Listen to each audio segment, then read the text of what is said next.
I've spent decades dealing with folks from dysfunctional families. It's a journey filled with pain, resilience, and a constant struggle to find peace. These folks didn't have it easy growing up. They faced constant turmoil, emotional neglect, and sometimes even abuse. They were dealt a tough hand and did what they had to do to survive. Often they had to grow up too fast, taking on responsibilities beyond their years.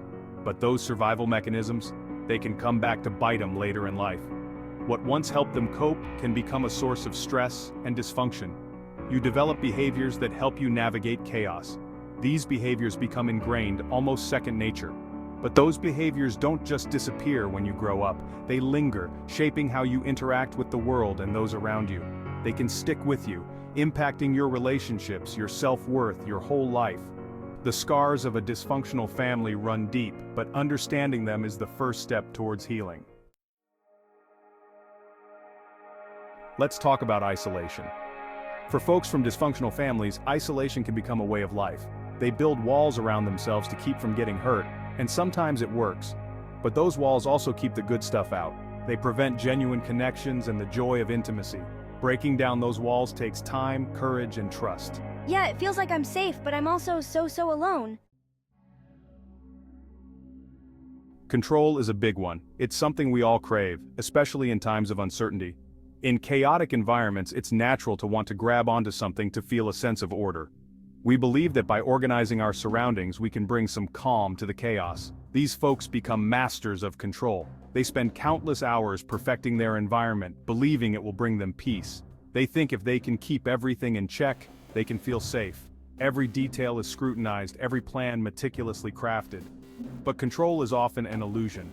The more they try to control, the more they realize how little control they actually have. The more they try to control, the more anxious they become when things slip through their fingers. It's a vicious cycle that only leads to more stress and anxiety. If I can keep everything in line, if I can just manage every detail, then nothing bad will happen, right? But deep down, we know that's not true. Life is unpredictable, and no amount of control can change that. People-pleasing is a heartbreaker. These folks believe their worth comes from making others happy. They twist themselves into knots for approval and love. Deep down, they don't believe they deserve it just for being themselves. True happiness comes from loving and accepting yourself, flaws and all. I just want to be enough, to be loved for who I am, not just for what I can do for others. Let's talk about bullying. Sometimes bullying behavior stems from deep-seated pain. These folks have been hurt and are terrified of being hurt again, so they lash out to protect themselves. Hurting others will never heal your own wounds. It might provide temporary relief, but it perpetuates the cycle of pain. The harsh critic within, judging ourselves before anyone else can. Self-criticism is a real doozy. These folks are their own worst enemies. They have an inner voice constantly putting them down. That inner voice often reflects the negative messages from childhood. But you are not your thoughts or your past. You are worthy of love and respect just the way you are. Reacting versus responding, trapped in a cycle of reactivity. In chaotic environments, you learn to be on high alert. You're constantly scanning for danger, ready to fight, flee, or freeze. But when stuck in survival mode, you can't respond thoughtfully.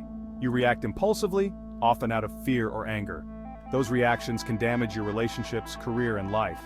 Learning to respond thoughtfully is key to breaking this cycle. Addicted to chaos. Finding comfort in the familiar. Some folks from dysfunctional families become addicted to chaos. Chaos is all they've ever known. It's familiar. They might seek out drama and conflict because it feels like home. They might sabotage healthy relationships because they don't believe they deserve peace. But you can break free from that cycle. You can create a life filled with peace, joy, and stability. Breaking free. Healing the wounds of the past. It's a journey that requires courage and determination.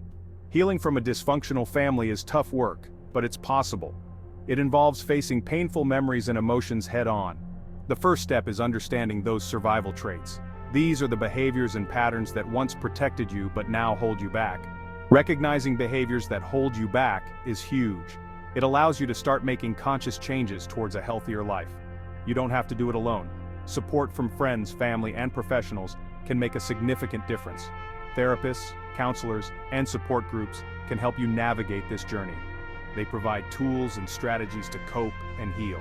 It's about breaking free from the past and creating a brighter future. Every step forward is a step towards a more fulfilling life.